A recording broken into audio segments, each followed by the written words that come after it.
Aaron, do you want to? You should address your Piers Morgan appearance.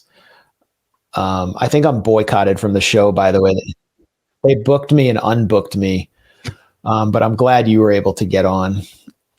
Well, they booked me at the last minute, and I didn't even know what the topic would be. I thought it was going to be about the possibility of war in Lebanon, but they changed it to talking about the Hannibal Directive because the revelations had just come out in Haaretz. And of course, you would have been much better suited to discuss that than me since you've done the work on it. But I almost have to issue an apology because I was on with two Zionists and two Israel government apologists, and then also Gideon Levy, the veteran and very courageous Israeli journalist. But one of the, so I didn't look up who I was going to be with. And had I done so, I would have realized that I was coming on, not just with, like your typical Israeli government apologist, but with someone complicit in one of the worst crimes Israel's ever committed. And that is the destruction of Al-Shifa Hospital. Yep. So this guy, Jonathan Conricus, is that his name? Keyword being Con. He's he appeared on the show with me. That's him. And he's the one who made those hoax videos from after Israeli forces raided Al-Shifa, where he claimed to have found Hamas weapons and Hamas laptops. And he was there to to manufacture a scam that Hamas was using Al-Shifa as a command center, and therefore Israel had the right to go in and destroy it. And he was such a sloppy propagandist that even establishment outlets that launder Israeli propaganda, like the BBC and CNN, had to call him out for it and acknowledge that he was putting out blatant lies. And of course, had I known this, I would have called this out to his face, and I would have treated him with far more contempt than I did. But I didn't have time to look up who I was debating because it happened very, very quickly. So I regret that I didn't do that because he got away with being a war criminal. That's what he is. And I'm just sorry I didn't have a chance to call that out. Now, in terms of my experience with him, being a propagandist for Israel, he interrupted me multiple times. I tried to just lay out the facts about the Hannibal Directive and other things. And I just experienced what it's like to try to go up against an Israeli government apologist. And they're just, their behavior speaks for itself. But let's watch. Well, in this clip, this is the first time he doesn't interrupt me after in this clip here, he's not interrupting me. So I don't know if we need to see it because I'm just, if Israel wants genuine peace and security, it can agree to the entire international consensus, which everybody except for Israel and the U.S. supports.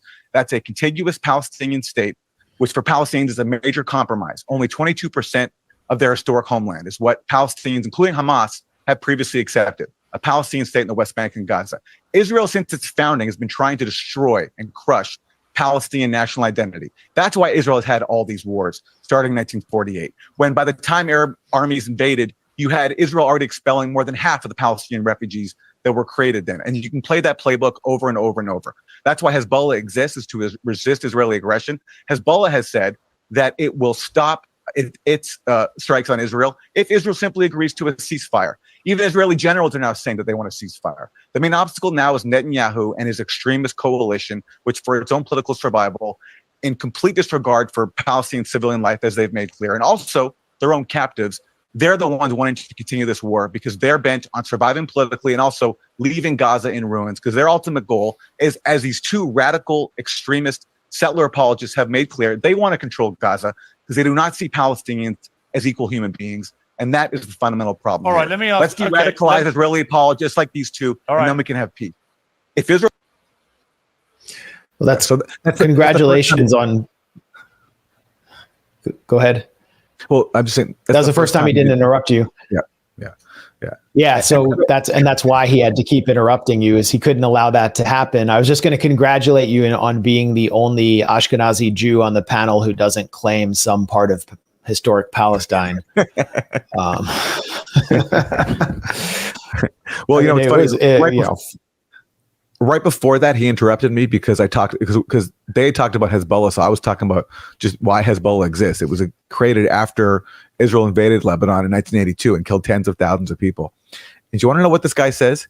He interrupts me to say, "You know your history. We also invaded in 1978." So his fact check to me was I forgot about that. Yeah, Israel's invaded a sovereign state multiple times, not just when. Of course, I wasn't saying that was the only time Israel invaded Lebanon. I was talking about the context of Hezbollah's creation. But like, this is just what this propagandist has to descend to is we also invaded Lebanon in 1978. Like, okay, congratulations. But but the Hannibal part was I couldn't get a word out because, of course, it blows apart their entire narrative, which is that we have to commit mass murder in Gaza because on this one day on October 7th, 9 months ago, Hamas and other militants massacred over 1,000 Israelis. And now we know from Israelis themselves who have come forward to testify that they killed their own people. And it's quite plausible to believe they killed the majority of Israelis who were killed on October 7th. We don't know the exact count. If we had a credible investigation, we might know. But given the firepower that Israel has and deployed on October 7th, given the images that we've seen of all the charred vehicles, is a point, Max, you've made endlessly since October 7th, it's quite plausible to believe that Israel killed a large number of Israelis, if not the majority of them, on October 7th. Yeah, and just back to the interview, it's just so wild that you were up against Jonathan Conricus, who did these Borat videos to create the context for invading Al-Shifa Hospital, which allowed the invasion of the Indonesian hospital, the attacks on Al-Nasser Hospital and Khan Yunis, attacks on hospitals all across the Gaza Strip, and putting those hospitals out of commission in many cases. Al-Shifa was attacked not once, but twice. And one of the things Conricus did when he would go in there and say, we have found the Hamas grab and go packs. It's like, where did those grab and go packs come from? They came from you. You planted weapons. And I actually exposed how when Conricus brought Trey Yinks, the embedded Fox reporter who was just a conduit for Israeli Hasbara, in there, the weapons had been rearranged from his previous video where Conricus was just alone with the grab and go packs. And CNN actually, without crediting me, did an entire report on how Conricus and the Israeli army were planting weapons. This is as you said, he puts the Khan in Conricus, and they put you up against him like he's just some pro-Israel pundit. No, this is someone who should be prosecuted for the crime of genocide. If we, the people, could take over the United States, then we should extradite Jonathan Conricus and put him in a supermax prison where he's forced to have kosher soap on a rope 24/7 instead of being on Piers Morgan debating the genocide that he helped to create as if it's some sort of abstract discussion where he's in a studio far away. That was shocking to me. I mean, it's just shocking that he's allowed on. Yeah. And, during the interview, him and the other settler admonished me for either reading Wikipedia or not reading Wikipedia. But I wish I had, in the case of Jonathan Conricus, I wish I had Googled who he was and recognized him, because I especially want to say this to Palestinians watching this. Had I known who he was, I would have treated him with far more contempt, and I would have called him out for the war criminal that he is. And I apologize that I didn't. It's really unfortunate, because you're right. He doesn't deserve to be treated with the civility of just being a debate opponent. He's an actual war criminal who took part in one of the most sadistic crimes I've ever seen, the destruction of of Gaza's largest and most important hospital. And that paved the way for the destruction of even more hospitals after that. And so it's just unspeakable what he did. And knowing, especially, whenever I think about Al-Shifa, I think of the pride Gazans have in their healthcare system.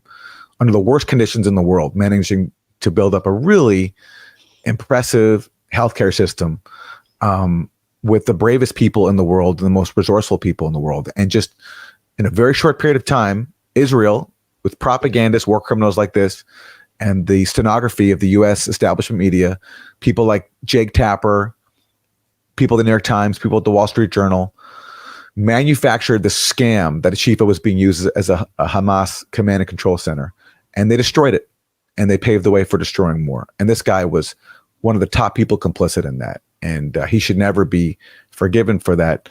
And you're right. He should be in prison. Not debating me on TV.